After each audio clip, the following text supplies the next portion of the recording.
Aquaman 2 releases tonight. Let's get into it right now.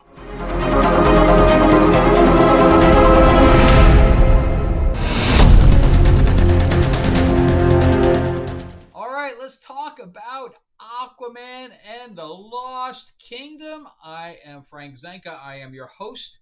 I am an award winning screenwriter, novelist, and comic book writer. And I thank everybody for making Lords of LA a successful Kickstarter. I really appreciate that. I will be doing late pledge later in the beginning of the year. So look for that. And I'll talk about some of the projects once I complete this review of Aquaman 2. So I want to begin with the fact that I am a huge Aquaman fan. Okay, so I'm going to be looking at this film through a different lens than the other reviewers. Okay, because just look behind me. I am a huge fan. Um, in fact, this is one of my favorite books. This is Aquaman, Death of a Prince by Paul Levitz. I think this was done in the 70s. And this is the death of Arthur Jr. So this book takes the storyline of what we see in the movie, to a certain extent anyway, in a darker place. So, and of course, there's Mera and stuff like that. So I am a huge fan. So, I, if anybody's watched anything else that I've done as far as reviews of Aquaman, they should know that when the first Aquaman was coming out, I boycotted it. Okay, I boycotted it because Jason Momoa is not Aquaman. He's just not, and nobody can debate me on that. He Aquaman Arthur Curry was groomed to be a king. He was born to be king. He was going to be king, and Volko and the others, and Atlanta and his dad and everything, they groomed him to be a king. So he is a strategist. He's a genius when it comes to strategy, and he knew what he was getting into at a young age. And there's no way that anybody would call Arthur stupid. But meanwhile, in the first movie, Mera calls him stupid at least 4 times. At least 4 times. And he would never abide that. So they did. Oh, see, this is the thing. So I was very against Momoa playing Aqua Bro and, just being Momoa, not trying to play Arthur Curry in the least. He's just playing himself. And that was the one thing I, took out of Fast X, was that at least he was trying to play something different than his normal thing, because everything he plays, he's just playing himself. He's a one note actor, and for him to bring that into one of my favorite IPs, I got pretty pissed off. I said, okay, well, I'm going to go see it, but I'm not going to give them any money. So I walked into the movie by paying for another ticket. And I was pleasantly surprised by it. And I know that James Wan was stuck with Momoa from Zack Snyder. Zack Snyder was the one that hired him, cast him as Aquaman. And he probably saw the tattoos all over. So, Aquaman should have tattoos, man. That's awesome. We're going to put him on your dad, too. It's going to be awesome. Aquaman tattoo. But he didn't think it through. That's like giving Superman tattoos. You can't. Aquaman, the first movie, took an RPG to the chest. He took an explosive device to the chest, bare-chested, and just got up. So if he cannot be pierced by an explosive device of that magnitude, how can a needle pierce him? Can't. And you could say all you want, well, it was tattoos from something that was in Atlantis. No, he had tattoos before he even went to Atlantis, before he even knew about Atlantis. So you can't pull that either. But anyway, that's why in the comics he does not have any tattoos. And if Zack Snyder had had half a brain, he'd realize that. And he's getting roasted with his new thing too. I'm going to try to see that and review that tomorrow. But Zack Snyder, as a writer and a creative, he lacks quite a bit. But anyway, so James Wan was stuck with him, but you can tell that James Wan did his research. He read all the Aquaman comics, and then he took that knowledge to create the movie. And it was the movie itself, the world that he built, was very true to the comics, except for the fact that Aquaman was a totally different character, and Mera treated him completely differently.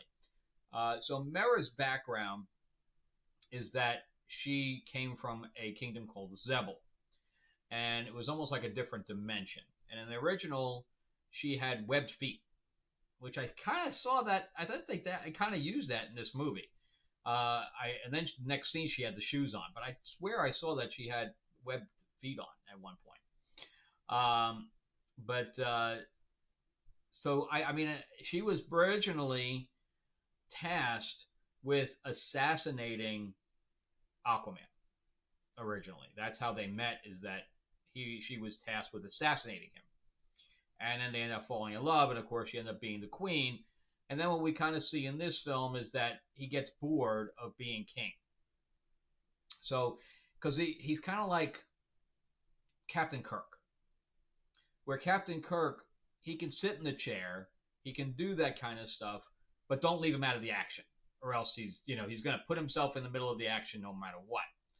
And that's how Arthur is. Arthur needs to be in the middle of the action, so he leaves his throne a lot to go deal with Justice League stuff or with his own stuff or to investigate things that he should be delegating, and he's not, because he likes to be out there. So we touched on that a little bit here, but in a different way, because the whole arc with this is that Arthur has, he doesn't see himself as king.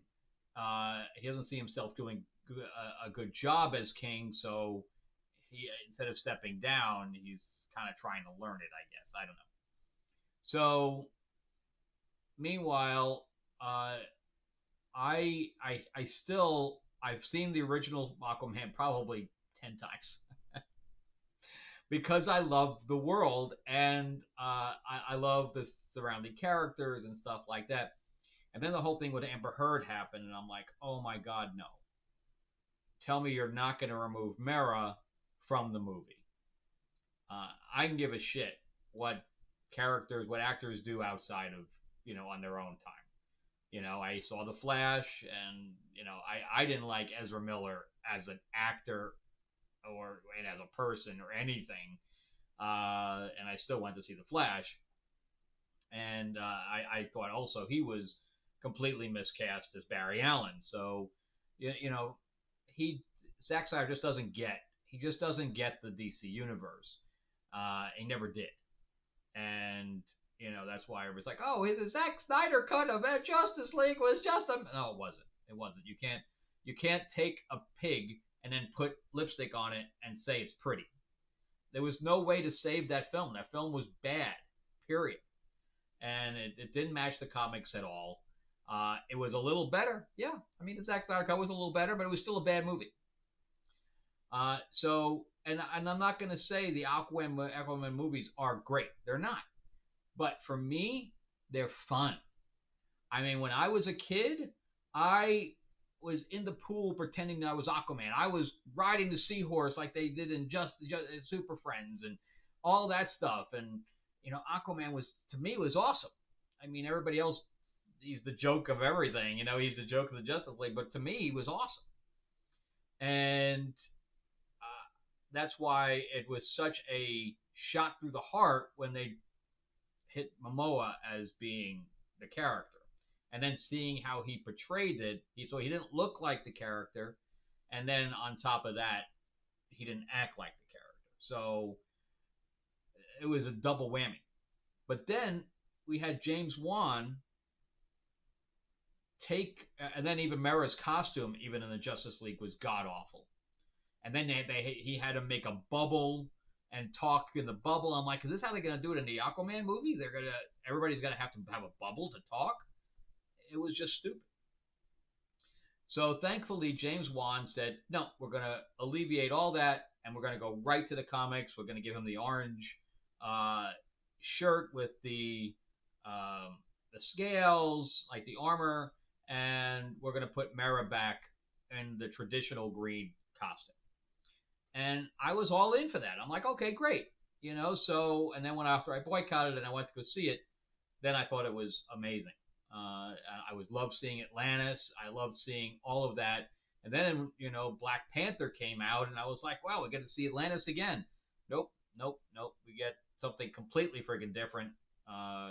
He was, again, they can't get Atlanteans correct. They just can't do it. So I didn't bother going. I still to this day have not seen Wakanda Forever because they destroyed Namor so badly. I mean, at least with Aquaman, it was redeemable. There's nothing redeemable in with what they did to Namor. So anyway, James Wan, I'm a fan of his directing. I think he is a good director. I think he can do action. I think he can create tension. I think he can also. He likes to world build, which I really appreciate from a director. He knows how to go in and do all of the little things, right? The little elements. He focuses on them, and he's like, "What is this character doing?" Stuff like that. Unfortunately, I think the whole Amber Heard thing kind of screwed everything up. So this was written by Johnson McGoldrick, and he did the last two Conjuring films and the Aquaman movie, and Orphan, among other things. So he did the first movie, so this has the same tone as the first movie. So I think that Patrick Wilson is an amazing talent, and I'm glad that he brought him in to play Orm. However, once I saw them on screen together in the first film, I'm like, their roles are swapped. Their roles are swapped. So you tell me if this doesn't look like Patrick Wilson. Patrick Wilson was a better Aquaman choice than Momoa. Now, I'm not stupid. I am a producer. I understand and I realize that Momoa is a draw. I totally get that. I totally understand that there are women that go see him because, he's going to be shirtless at one time or another. And, and men kind of, I guess men kind of like him as well, although we didn't really see that with Fast X as much. So I don't want to go too long with this review, but Black Manta in this is killer. I mean, I was a huge Black Manta fan. That was one of the reasons I really liked Aquaman 2. And then same thing with Batman. Batman, his rogues gallery is what makes him really interesting, and Black Manta is what makes Aquaman interesting. And the threat, the constant threat that Black Manta supplies into the Aquaman comics are what drives a lot of it. Now, remember, this was done in the 70s, right? And if you think about it, nothing's really changed. And Topo's in this too. So Topo's the octopus. He's in the comics too. So again, you can tell that he read the comics. So the artwork in here is obviously very 70s, but it's very good. So this is the stuff that I grew up on, and I was trying to look for Black Manta because in here, Black Manta does kill uh, Arthur Jr. And of course, you can't really do that on film because it's got a here's Arthur Jr. and here right here as well. So and Mera really hasn't changed. I mean, aside from losing the web feet, because it looks better without the web feet. Why can't I find Black Manta in here? Um, but again, here he is. Let me see if I can find a picture of him here. So, I mean, that's Black Manta right there. He looks exactly the same as he did in 1970, which is crazy if you think about it. There's very few characters. There he hadn't had the red eyes like he does now, but everything else is exactly the same. He even acts exactly the same. So with this storyline, and I can understand what people are saying. So, and I think that's why I enjoyed this movie more than a lot of other people, because, and even Chris Gore said this. It's like watching a Super Friends cartoon. So you have to watch it through the eyes of a 7-year-old. I totally agree with that. He said he put it on the same lines as Flash Gordon by Sam J. Jones back, in the 80s. I agree with that too. And so that's what I liked about this is that it took me back. I was able to enjoy it from a younger point of view. And I think that's why some other people are not going to like it because he really did, have a throwback. And so that's why people think it's stupid. People, think the dialogue is bad, and that may be the case. But I was more watching it from a way of wonder about how the things that I love were then brought to life. And Orm and Arthur's relationship in here was very good. But again, I think with the whole Amber Heard thing really threw things off. I think she had a way larger role here. Thank God they didn't cut her out completely because she is, aside from Wonder Woman, so Mera, Wonder Woman, and Storm. Those are my 3 favorite female characters of all time. I love them. I love all 3 of them, and all for different reasons. And in fact, Mera, right, and became queen, and she ended up taking up a lot of the duties as well. But to have her removed completely, so to me, Aquaman and Mera are the power couple. They are the comic book power couple. There is nobody else that matches them, as far as I'm concerned. You could say, well, it's Lois and Clark. No, Catwoman and Batman, their relationship doesn't really even happen. So or Steve and Diana. No, they're not. Those are all not power couples because both of them don't have powers. And here, Aquaman and Mera feed off one another because they have 2 different power sets that they can work in tandem. And there's no other characters out there that do that. You could almost say Jean Grey and Scott Summers on the Marvel side, but yeah, they don't really stay a couple very long. They're on again, off again, off. Where Aquaman and Mera have been a couple from the beginning, all the way till today, 50 years later, if not a little more. So, because I think it's longer. I think it's more like 60 years or so. So there is no other couple that has a power set that's been a couple as long as they have. So to have her removed completely, I was glad that she wasn't removed completely. However, it does feel disjointed because every time she's in a scene, she comes in, uses her powers, and she disappears. So she's in there just enough that they have to have her in there, or the scene doesn't make any sense. Because especially when there's child in there, why isn't Mera, her mother, in there? Why isn't she upset? Why isn't there all these things? In fact, Nicole Kidman has way more lines than she does. I think that Mera has 6 lines in the whole film. It's just barely anything. But I think that's what disjointed everything, is that she had a way larger role in all this, and they said, well, we got to cut her out. So they had to do rewrites and reshoots and everything else, and it makes everything feel disjointed. And I do agree with what Jeremy Johns was saying, where there was no reason to put another villain that was then controlling uh, Black Manta. Black Manta should have been able to do everything on his own, rather than us having another character that watered down the whole uh, the whole movie. And I agree with that. So, and dialogue, take it or leave it. You know, it is what it is. I had a really fun time. It is disjointed. The Amber Heard thing is weird. Uh, Having another villain in there is weird.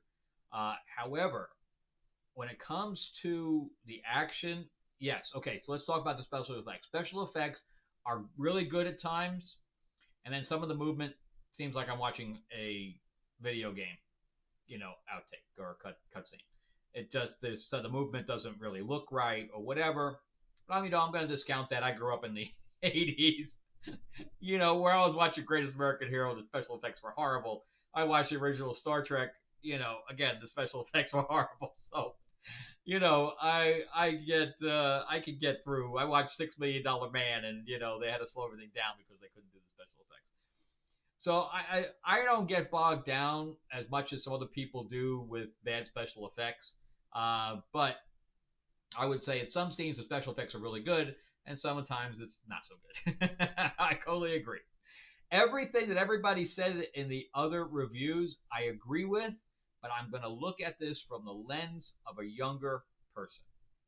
And I don't know if it's you kind of got that you have to be into the superhero thing a little bit to like this. I don't think that if you don't know anything about Aquaman, you may not like it. So it's very niche. If that makes any sense, I think that you kind of have to be into it to like it as much as I did. So there's going to be a lot of negative reviews. I mean, I saw that on Rotten Tomatoes, it was like 38% from reviewers. I'm waiting to see what it is from the actual audience. My audience clapped, and everybody said this movie's going to fail. So I saw this at 3:30 on a Thursday, and it was sold out. Now I don't know if that's going to continue to the other cities. Again, I'm in Atlanta. I just moved here a few months ago. I don't know if that's going to stretch into the other states and other cities. But if it does, this is definitely not going to fail. If they're starting to sell out everything. Now, I know that the pre-sales were bad. And again, it's a $200 million film. I think a lot of that, too, well, they built a lot of sets. Get this. I'm a line producer. That's what I do for a living. And I saw that they were shooting in 5 different countries. They were shot this in 5 different countries. In Iceland, in India. I mean, they had a line producer for every single country. Oh my God, what a nightmare. What a nightmare. So a line producer deals with some of the crewing, the location contracts, the budget, all of the expenditures, everything like that has to fall within the line of the budget. And that's why as a line producer, because I'm literally dealing with line by line of the budget and making sure we stay in or below that. So to have all of the expenditures and all from 5 different people and then try to balance that, oh my God, what a nightmare. I couldn't even imagine. I could not imagine. I'd be like handing that shit off going, I don't know who the main line producer is, but good luck. Oh my God, trying to consolidate all that stuff into 5 different, 5 different sets of books. I'm sure they had Google Drive all over the place on that thing, man. Making sure that everything was on the same level. Ouch. Anyway, so I really liked a lot of what was the design work on this. I thought was through the roof. They had these machines that almost like the old War of the Worlds that had feet, legs, like multiple legs, like these machines that look like an old diving tube. And then on top of that, it had the legs, so it could spin in the water, but at the same time, it could work. It could pick up things, and it could be on land and move like a walker. I'm like, wow, that is really great. And then they had this hammerhead type of submarine. And Jeremy John said, well, how did they get the people in there? Well, he had his whole crew. He had his whole crew from being a pirate, which I'm sure he was still doing, meaning Black Manta. And uh, I don't think that the controls may have been a little different, but they probably got engineers in there and all that stuff, and especially he had the Manta sub in the first movie, and he had a whole crew there. So and then it said it was several months later, so they had time to learn all that stuff. I didn't find that over and above. But anyway, so they had this hammerhead type of sub, and the whole interior had like the Frankenstein type pylons, and they made it look so retro because it was supposed to be older. That was really cool. And then it almost made it look like 20,000 Leagues Under the Sea with Nemo and all this stuff. I dug that. I thought that was great. And they did the thing with the with the controlling the fish, and then he finds out that his son has it, and he's all proud, so he's like, oh, I can share my power with someone else, and it's all good stuff. It had, yes, it had its downside too. I completely agree with what everybody said, but the ups were really up for me, and they had plenty of monsters and hammerhead people running around, and we had undead characters, and we had these creatures that had multiple legs, almost like it was like some kind of a insect type character that they were running around on. And again, him and Orma had this back and forth banter always going on, and I enjoyed myself. I had fun. And that's really what we go to the movies to. Do we get movies to lose ourselves in another world? At least that's where I go. I know a lot of people just want realism, and I definitely don't go to the movies for realism, for sure. I go to the movies to get swept away, and that's what this did for me. And again, I think that the whole Amber Heard thing kind of messed everything up. So yes, there is some wokeness in here, if you want to call, uh, you know, global warming is a definite element of the film, and it does slap you across the face. So I don't know why we needed that added in here, but we did. And but and then we get the whole ending where he almost makes fun. He does make fun of the Marvel universe a little bit here. He calls Orm Loki at one point, and they also at the very end. There's no post credit scene. There's like a little teeny scene like in the mid credits, but don't have to wait for the very end. There's nothing there. But at the end, he almost says the "I am Iron Man" line. So they make fun of the MCU a little bit as well, which I appreciate. But they didn't talk about the Justice League at all. Diana, Clark, Bruce, nobody's mentioned at all. Nothing. So it was good to see Nicole Kidman come back, and all. I really appreciate all the actors coming back. The only person that doesn't come back is Volko, and I was sorry to see that, not him not come back. Anyway, that's it for me. But if I'm going to rate this thing, I would say a 7.5, kind of like what everybody else said. I had fun with it, but it's not a great movie. It's disjointed. The world building's great. The design work is really good. Some of the interactions good. Amber Heard, I think by them surgically removing her affected the entire movie. Is what I would think. And I think they could have streamlined it. I think they definitely could have streamlined it down. All right, well, that's it from me. Thank you again so much. Again, thank you for helping me grow the channel. Give me a thumbs up, like it, the video, and if you can subscribe, please do. I am trying to grow it out in 2024, and I do not only movie reviews but comic reviews, and we also do board game stuff as well. And I'm actually building a board game right now, or a card game, with Mark Spears, who does Spawn covers among other things like Monsters. Though now we're doing a classic Monsters game, and I hope to launch that in the first quarter I'll throw up a quick card here. We're still working on the graphic design. I should be having that in the next week or so, where it looks a little bit more like a classic monster thing. We have the pylons in there too. And happy holidays. It's only a few days till Christmas. So happy Hanukkah, Merry Christmas, happy holidays, and everything else. And I hope you have a good time with your family and stay safe. All right. Thanks, guys. All right. Bye-bye.